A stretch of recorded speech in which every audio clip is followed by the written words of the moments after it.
I flipped on the lights in the hallway of my apartment after getting home from the gym. As I took off my jacket, a smell came to me, something foreign to my apartment. But it wasn't completely foreign to me. It was familiar somehow. I just couldn't place it. The rest of the place was dark, just like I'd left it when I headed to the gym. But something had changed. I thought of my brother, Decker, who was the only person who had a key. "Deck, are you here, man?" I asked. No answer. But it didn't feel like an empty apartment. Something deep in my reptilian brain was putting me on edge. So I stepped over to the closet and put my jacket away, leaving my gym bag where I dropped it by the door immediately after coming in. I reached into the corner of the closet and retrieved the wooden baseball bat I kept there, resting it on my shoulder as I closed the door with my other hand. My living room was on the left, and I stepped into it quickly, flipping the lights on in hopes of surprising anyone who was there. But the only one surprised was me. Decker was sprawled on the couch, his eyes open and looking straight ahead at the blank television mounted on the wall. His neck had been sliced open, the raw meat and cartilage still glistening with moisture. "What the fuck?" I shouted. "Decker!" Running up to him, I forgot about the bat momentarily, setting it against the couch. I reached out and grabbed my brother's arm through his black hoodie. I don't know what I was hoping to accomplish. Nothing, probably. I was disbelieving, hoping that my eyes were playing tricks on me. But they weren't. Decker's head lolled as I jostled his body. The wet sound the wound made sent a sick pang through my stomach. He was dead. He was really dead. My little brother. A shadow fell over me from behind, and I turned in time to see an elbow coming at me, slamming into my forehead. I fell back onto my brother's body, then onto the floor at his feet. "What the fuck was that?" A scratchy voice came from further in my apartment. "He turned," the guy standing over me said in a New England accent, his tone defensive. "I was trying to hit him in the side of the head." The man who'd hit me was big, probably about 230 pounds of muscle, packed onto a frame just over 6 feet tall. He had orange hair and a short beard of a slightly darker shade of orange. He had the freckled face of a born ginger. Another man came into view, this one older, with a dark complexion that I thought was maybe part Italian or Greek. He was bald, his head shaved to the skin, but he had a big bushy black beard with streaks of gray in it. He wore a suit, while the other one wore jeans and a sweater. "You owe us $418,200, the bald man said. My eyes whipped between the two men. "What?" I managed.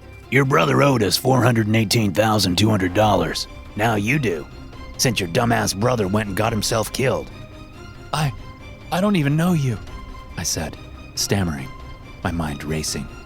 "Oh, how rude of me," the bald man said. "I'm Sledge, and this is Hammer. Now you know us. I'm giving you a month to get us the money." "A month? No way. This doesn't even have anything to do with me. I don't know what my brother was into with you, but this is his mess, not mine." Sledge leaned down to look at me. "Are you really as stupid as your brother? I thought you were the responsible one. Don't you have a good job at a bank or some shit?" "It's impossible," I said, moving to get up off the floor. Sledge kicked me in the chest with one sharp derby shoe, sending me back down. "We'll keep you going up the line," Sledge said. "Hammer here can slit your throat just as easily as he did your brother's. So if you don't get it, we'll go for the next family member. Your parents, they're still around, right? In Florida or some such place? And if they don't get it, we'll slit their throats. Just not a throat Hammer can't slit. I'll tell you that right now. Unless they're wearing armor," Hammer said. "What?" Sledge asked. "Armor? How many people you see walking around wearing armor around their necks? Jesus Christ. I was thinking like a knight, you know, or like Iron Man. Sometimes I wonder about you, Flanagan," Sledge said, turning his attention back to me. "1 month, he said. Then he pulled a business card out of his pocket and tossed it at me. "Hammer here will be hanging around. Some other associates of ours will be coming up to take care of your dumbass brother. Can't have the police getting involved with this. And if I hear you go to the police, well, I won't wait to slit your throat. Nor will I wait to visit your parents. You understand me, Victor?" I nodded. "Good." With that, Sledge walked out of the living room and then out of my apartment. Flanagan stayed where he was, looking down at me. My head was pounding, and my stomach hurt from where Sledge had hit me, but I was still sitting on the floor at my dead brother's feet. "Can I get up now?" "Hey, man," Flanagan said. "It's your place. Do what you want." I got up slowly, then leaned back down to pick up the business card off the floor. It was blank, aside from a phone number. I slipped it into my pocket. Flanagan reached down and grabbed the baseball bat I'd leaned against the couch. "I'll be hanging on to this," he said. "I need to use the restroom," "Go ahead. Don't mind the mess," he said. I walked back to the hallway bathroom and stepped inside, closing and locking the door behind me. I threw up in the toilet, my hands shaking as I emptied my stomach. It was only after I threw up everything that I saw the bit of blood in the bathtub. I realized that there wasn't very much blood on my brother's clothing, and I certainly didn't see any on my couch. They must have forced him into the bathtub before slitting his throat. How conscientious of them. I stayed in the bathroom, shaking with fear. I heard men's voices after a little while, and then some activity. Still, I didn't come out. I couldn't. Sometime later, I don't know how long it was, a knock at the door startled me. "All done, Victor," Flanagan said from the other side of the door. "I'd get to counting your money. You got a month." Footsteps faded down the hallway, followed by the sound of my front door closing. I waited another 10 minutes before stepping out of the bathroom and inspecting my apartment. It was as if nothing had ever happened, aside from the little bit of blood in the bathtub. As I sat down on the couch where my brother's body had been, I thought about how I'd always figured I'd be able to stand up to danger when it came. I thought about how people in movies are always facing up to their demons, overcoming their weakness to dispatch the bad guys. But I hadn't done any of that. I'd been scared shitless. I still was. My actions weren't that of a hero. They were that of a coward. At my first chance, I ran to the bathroom to hide, and I knew that I'd do the same thing again in the same situation. Suddenly, I realized I was crying, mostly for Decker, but also for myself, and for my parents. There was no way I could get that kind of money together in a month. I had a decent job at an investment firm, but my yearly salary wasn't even 6 figures. I only had about $80,000 in savings, much of which was in an IRA account. Exhausted from the experience, I fell asleep on the couch. My nightmares paled in comparison to my new reality. The next week passed in a blur. I asked a few friends for loans, even securing another $50,000, but it wasn't going to be close enough. Not at all. After getting together all the money I could, I was still nearly $200,000 short. I even called the number Sledge had given me and asked if they would accept half. The man on the line, who sounded like Sledge, simply laughed and then hung up on me. I spent the next several days researching ways to make quick money. This is what led me to the dark web. I'd never been on the dark web before, but I quickly tried to get acquainted with it, getting on forums and looking at what other people were offering and at what price. A couple of things that came to mind were selling drugs, stealing, and contract killing. I had no idea how to get into selling drugs. It wasn't like people were advertising drug dealer wanted on the dark web. Most of the listings I saw were for drugs already for sale, so that was out. Stealing was something I could do, at least in theory. But to steal the amount that I needed, I would have to include at least one more person, while simultaneously developing special skills that would take years to cultivate. A smash and grab job would likely get me arrested, and I had no doubt that these men could get to me in jail. Contract killing wasn't really a serious consideration. I didn't have it in me, and I didn't want to. Besides, putting up an ad for that kind of thing, with all I knew about the dark web, would probably just get the FBI to my door. But as I was scrolling through a black market website, I saw some ads that gave me an idea. They made me realize that I did have something to sell: my body. I admitted I wasn't underwear model handsome, but I figured I was good looking enough to demand a fairly decent price from rich, lonely women. I stayed fit, and I was in my early 30s, young enough to be attractive to older women. Maybe I could even steal some jewels from some rich widow and sell them, or make one of them fall in love with me and convince them to loan me the money. I could be charming when I wanted to be. It was a long shot, but it was the only chance I had. So I took an emergency leave of absence from work and dedicated myself to becoming a male escort. Honestly, it wasn't that hard. I found a classy-looking market website on the dark web that specialized in male escorts, and I constructed a profile. I put my price range close to that of other men on the website. The next day, I got an email through the website asking for my services. The way it worked was, the client sent you a picture of them and an address, along with how many hours they wanted you. If you wanted to accept the job, you contacted them through the email provided and set up a time. I was surprised to see that the woman in the picture was very pretty. She looked to be in her early 40s, with blonde hair and a beaming smile. Maybe I'll actually enjoy this a little, I thought as I replied to the email. When I showed up at the place, a hotel in the downtown area, I was wary of any signs that it was a setup, but the hotel was nice, and I doubted anyone looking to rip me off would drop several $100s on a room. Besides, I didn't bring anything with me aside from a little bit of cash, my car keys, and a small bag with clothes and other items I thought I would need. Anyone looking to rip me off wouldn't get much.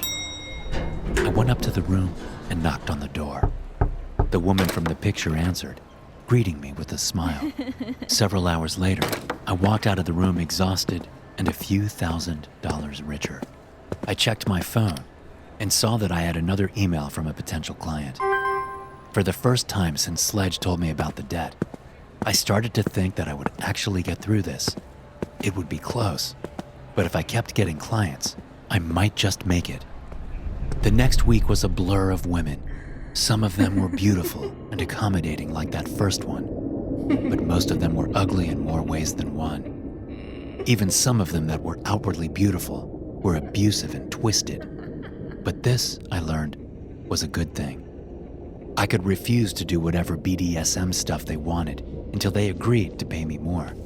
Many of these rendezvous left me feeling dirty and shameful, but I was working toward my goal. I was fighting for my very existence, so I did what I had to do.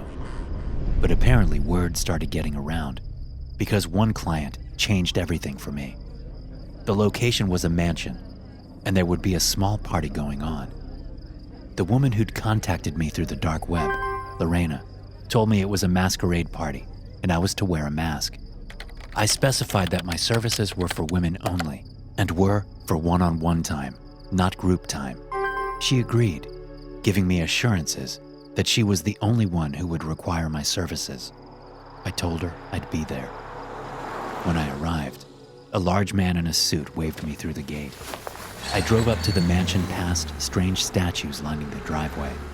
They looked like some twisted take on Greek gods or something. Many of them were eerie, but I didn't pay it much mind. I'd come to learn that rich people have very strange tastes. There was a small parking area with fancy cars there, and I parked my decidedly average sedan among them, then donned my mask and got out of the car. I straightened my black suit as I headed inside, my little bag held in one hand. The door opened before I could knock, and an older woman who introduced herself as Lorena answered the door. She wore an extravagant golden mask and a sleek golden dress. Come in, young man," she said, stepping back from the ornate wooden door. I stepped into a large foyer with marble floors and a small fountain in the middle. 2 curving staircases ascended to the next of 3 levels. The banisters were immaculately shined, and the white marble steps were like something from an Italian castle. Lorena led me into a nearby room where 6 people stood and sat around chatting, all of them wearing masks. There were 4 women and 2 men, and they perked up at my entrance. Lorena introduced me as her latest fling, telling them all my name was Chester. I went along with it, although I was starting to get a bad feeling about this. The room was large, with elegant furniture in the middle arrayed on a large and expensive-looking rug. A low table between the Chesterfield sofas divans, and chase lounges held piles of drugs. One woman sniffed a line of white powder before standing up to greet me. She had chosen a mask that left her nose exposed for easy access. In fact, all the people had. They'd clearly done this before. There were candy trays filled with pills of all types, vape pens for smoking, and there were even some syringes for shooting up God knows what. Another table against the wall held liquor bottles and buckets of ice and mixers. "Help yourself," Lorena said, gesturing to the drugs. "Oh, no, thank you," I said. "Oh, you're no fun," she said in a playful tone. Then she sat down and patted the cushion next to her. I sat down and listened to the people talk and laugh and argue as they consumed more drugs than I thought possible. Lorena didn't partake in the drugs, but she did have several cocktails. More than an hour passed while I made small talk and tried to get comfortable. Something about this didn't seem right, and it wasn't just the massive amount of narcotics that could send us all to jail for a very long time. I just couldn't get into the rhythm of the party. I was waiting for something to happen the whole time. Lorena got up and poured herself another drink. It was only when she sat back down next to me that I noticed she had 2 drinks in her hand, one of which she held out to me. "No, thank you," I said. She leaned over to me, smiling, and whispered, "You're supposed to show me a good time. If you want to get paid, loosen up and have a drink. Talk, laugh, earn your money." I looked at her for a long moment, then took the drink. It was a green liquid that tasted a bit like Midori, only with a strange undertone to it. I just assumed it was mixed with some other liquor. But soon after I finished the drink, things started to get strange. Lorena got up and left, saying that she'd be back shortly. Then, I blacked out. I woke up screaming. For some reason, I was on my hands and knees, looking down at the intricate designs of a rug that someone had spilled red wine on. My vision swam, going in and out of focus. My scream faded to a whimper, my lungs expanding and contracting as if I'd just been running a race. I felt sticky for some reason, and a glance down at my arms told me that I was no longer wearing my black suit jacket or the white dress shirt I'd had on underneath. My vision went blurry as I tried to look closer at my skin. Something was wrong with it. It seemed lumpy. My entire body felt sore, like I'd done a 2-hour full-body workout. I licked my lips and tasted copper. Sitting back on my feet, I straightened my upper body and looked ahead. Someone, a woman, was passed out on the floor about 10 yards away. I recognized the room as the one from the party, but I couldn't recall the last clear memory I had. Rubbing my eyes, I tried to get my vision to clear. My stomach was queasy, and I needed a big glass of water. As I stood up, the whole room seemed to shift around me, and I almost went back to my knees. I closed my eyes and stood there, counting to 20 in my head. Then I opened my eyes and turned my head to look around. I saw the liquor table nearby, and a man's severed head sitting among the bottles. For some reason, that made sense to me at first, like that head was supposed to be there. But then it seemed to compute, and I looked back. The man's sandy brown hair was sticking up, and I somehow knew that a bloody hand had grabbed a handful of his hair to put his head on the table. He was no longer wearing a mask, and his eyes were wide, although pointed in different directions. I swung my head back to the woman I thought was passed out, and immediately saw that her arms were missing. The stains at my feet weren't from spilled wine. They were from spilled blood. Turning slowly, I took in the rest of the room, and the other body parts littering the place. Another head, this one a woman's, was on the drug table, her nose pushed into a pile of white powder. The other man's body was lying across the room, his chest a mess of stab wounds. The Chesterfield sofa nearest me held a woman that had been skinned from the waist up to the neck. A large knife was sticking out of her face, where it had been jammed into her left eye. I couldn't breathe, looking at all this gore and destruction. But it was almost as if I was experiencing déjà vu. Every mutilated body I looked upon was at once unsurprising and a fresh horror. I stumbled toward the back of the house, calling out for help. Passing into a smaller sitting room, I caught a glimpse of myself in a mirror. I screamed, realizing that I was wearing a dead woman's skin on my chest and arms like a smock. I reached up and pulled it off, tossing it to the ground. Bits of flesh clung to my blood-covered skin. I found the kitchen and turned on the sink, scrubbing my arms and hands with dish soap to get the blood off. "You did so well," a voice called from behind me. I spun around to see Lorena and two large men wearing suits standing in the kitchen. "Marvelous," she said. "Worth every penny." She gestured at one of the large men, who removed a thick envelope from his suit jacket and placed it on the marble countertop. "What the hell did you make me do?" I screamed. "What was that drink you gave me? Why would you do this?" "Oh dear, you won't remember a thing. Don't worry about it. Just take your money and go home. After you get cleaned up, of course. And remember, we've got it all on camera. So don't think about going to the police. It wouldn't be good for you."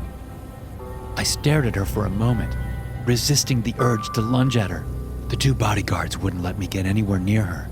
"Why? Those people were your friends." No, they weren't," she said. "Disgusting leechers. They were fun for a while, but things are more fun this way." "You're fucking sick," I said. Lorena smiled. "I've been called worse." She started to walk away, then said to one of the men, "Show him to the downstairs bathroom, will you? He'll be forever trying to clean himself at the sink." The one she'd spoken to stayed in the kitchen, while the other one followed her deeper into the massive house. I looked at the wall clock and found that it had been about 4 hours since I'd blacked out, give or take 20 minutes or so. "This way," the guy said. "There's a shower." I stood there, dripping bloody soap suds onto the floor, staring at him. "You want to do this the hard way?" He said after a moment. "Because I'd rather not. And I'm sure you'd rather not either." I turned off the sink and followed him to the downstairs bathroom to take a shower. When I left the house 30 minutes later, I was starting to feel better about things. The envelope in my pocket, the one from Lorena, was considerably lighter than it should have been, but that was okay with me. The phone rang as I called the man I knew only as Sledge. The deadline was at its end, and Sledge sounded amused as he picked up the phone. "I hear you've been busy, Victor, making a lot of rich women very happy. So, please tell me you have all my money." "I have it," I said. "Come over and get it." Sledge paused for a moment before speaking. "No, you come to me. I'll text you an address. Come alone and bring nothing but the money." With that, he hung up.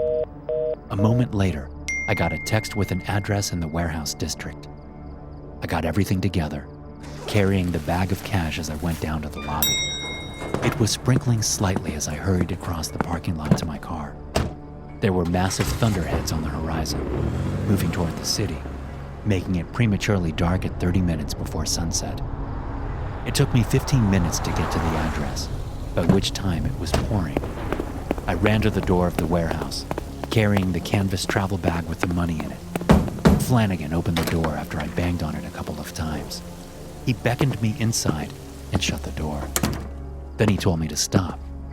I was in a reception area, but the desk didn't have a computer or any normal office supplies. I could see an open door to the warehouse area ahead. "Put your arms up," Flanagan said. I dropped the bag, hoping he wouldn't open it, and put my arms up.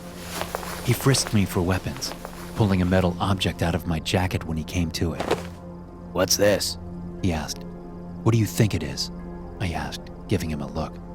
If he took it, I was screwed. But I didn't think he would. And sure enough, he shrugged and gave it back to me.